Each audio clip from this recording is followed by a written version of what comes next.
Hi hello வணக்கம் and welcome back to our channel. இன்றைக்கி நம்ம ரெசிபியில் நம்ம என்ன ட்ரை பண்ணி பார்க்க போகிறோம்னா ஃபிஷ் ஃப்ரை தான். வஞ்சரம் ஃபிஷ் ஃப்ரை ரொம்ப டேஸ்ட்டாக இருக்கும். நீங்கள் ட்ரை பண்ணி பாருங்கள். ஸோ இப்போ ஒரு மிக்ஸி ஜார் எடுத்துகிட்டு அதில் சின்ன வெங்காயம் ஒரு 10 பல் போட்டிருக்கேன், ஒரு பச்சை மிளகா, கொஞ்சமாக கறிவேப்பிலை, 1 ஸ்பூன் அளவுக்கு மிளகு, 1லேருந்து 3/4 ஸ்பூன் போட்டுக்கலாம், ஒரு 3/4 ஸ்பூன் அளவுக்கு சோம்பு, 1 ஸ்பூன் மிளகாய்த்தூள், தனி மிளகாய்த்தூள் சேர்த்துருக்கேன் கலருக்காக, ஒரு 1.5 ஸ்பூன் அளவுக்கு தனியாத்தூள், 3/4 ஸ்பூன் அளவுக்கு கரம் மசாலா, 1 ஸ்பூன் இஞ்சி பூண்டு பேஸ்ட், அதில் கூடவே ஒரு லெமன் ஜூஸ் ஆட் பண்ணிக்கணும். லெமன் ஜூஸ் நல்லா ஒரு டேங்கியாக இருக்கும், செம்மையாக இருக்கும்.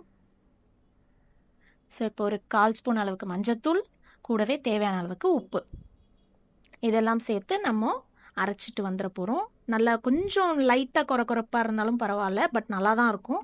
இந்த மாதிரி நல்லா பேஸ்ட்டாக அரைச்சி எடுத்துகிட்டு வந்துடணும். பாருங்க நல்லா பேஸ்ட்டாக இருக்குது. ஸோ இப்போ இதை ஒரு பிளேட்டில் ட்ரான்ஸ்ஃபர் பண்ணிவிட்டு நம்ம மீனை வந்து நம்ம மசாஜ் பண்ண போகிறோம். இப்போது வஞ்சரம் மீன் எடுத்திருக்கேன், அது மேலே நல்லா தடவி அந்த மசாலாவை கோட் பண்ணி எடுத்துக்கலாம். உங்களுக்கு வேணும்னா நீங்கள் வந்து கார்ன்ஃப்ளவர் கூட ஆட் பண்ணிக்கலாம், பட் நான் இதில் சேர்க்கலை. ஸோ ஒரு மீனாக நம்ம நல்லா மசாஜ் பண்ணணும். அந்த மசாலா தடவும் போதே செம்ம ஃப்ளேவராக இருக்குது. ஸோ கண்டிப்பாக ட்ரை பண்ணுங்கள். எனக்கு எப்படி இருந்ததுன்னு கமெண்ட்டில் சொல்லுங்கள். ஸோ இப்போ எல்லா மீனும் தடவிட்டேன். பாருங்கள், இந்த மாதிரி நல்லா எல்லா மீனும் மசாலாவோடு சேர்த்து கோட் பண்ணி நம்ம ஒரு 1/2 hour போல் ரெஸ்டிங் டைம் விட்டுறலாம். 1/2 hour நீங்கள் விட்டிங்கன்னா ரொம்ப டேஸ்ட்டாக இருக்கும்.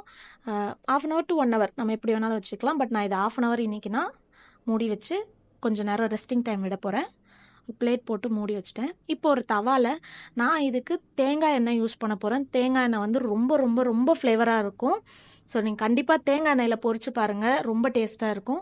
ஸோ தேங்காய் எண்ணெயை ஊற்றிட்டு எண்ணெய் நல்லா காஞ்சதும் நான் வந்து ஷாலோ ஃப்ரை மாதிரி மீனை பண்ணி எடுக்க போகிறேன். எல்லா மீனும் இப்போ நான் சேர்த்துட்டேன்.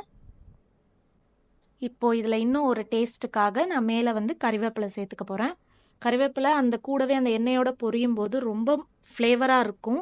நீங்கள் அதை ட்ரை பண்ணுங்கள். நம்ம என்ன தான் போட்டு அரைச்சாலும் இந்த மாதிரி மேலே போட்டு அந்த எண்ணெயிலே பொரிச்சிட்டு திரும்பவும் அந்த கறிவேப்பிலை நம்ம சாப்பிடும்போது ரொம்ப டேஸ்ட்டாக இருக்கும். அந்த மீனோட சேர்த்து சாப்பிடும்போது நீங்கள் அந்த மாதிரி பண்ணி சாப்பிட்டு பாருங்கள். இப்போ பொறுமையாக ஒரு பக்கமாக நம்ம திருப்பி போட்டு நல்லா ரோஸ்ட் பண்ணி எடுக்கணும். பாருங்கள், நான் 2 பக்கமுமே நல்லா ரோஸ்ட் பண்ணி எடுத்திருக்கேன். அந்த கலர் பாருங்கள் எப்படி இருக்குன்ட்டு. ஏன்னா இப்போ நான் இதில் கார்ன்ஃப்ளவர் ஆட் பண்ணலை, ஆனாலுமே அந்த கோட் பாருங்கள் எப்படி இருக்குது அப்படின்ட்டு. ஸோ இப்போ ஒரு பிளேட்டில் ட்ரான்ஸ்ஃபர் பண்ணிவிட்டேன். பாருங்கள் எவ்வளோ சூப்பராக இருக்குது, டெலிஷியஸாக இருக்குது. கண்டிப்பாக வீட்டில் ட்ரை பண்ணி பாருங்கள். நம்ம சேனலில் நீங்கள் புதுசாக பார்க்குறீங்கன்னா மறக்காம சப்ஸ்கிரைப் அண்ட் பக்கத்தில் இருக்கிற பெல் ஐக்கானையும் கிளிக் பண்ணிக்கோங்க. இன்னொரு இன்ட்ரெஸ்டிங்கான ரெசிபியில் நான் உங்களை மறுபடியும் வந்து சந்திக்கிறேன். அது வரைக்கும் பாய்.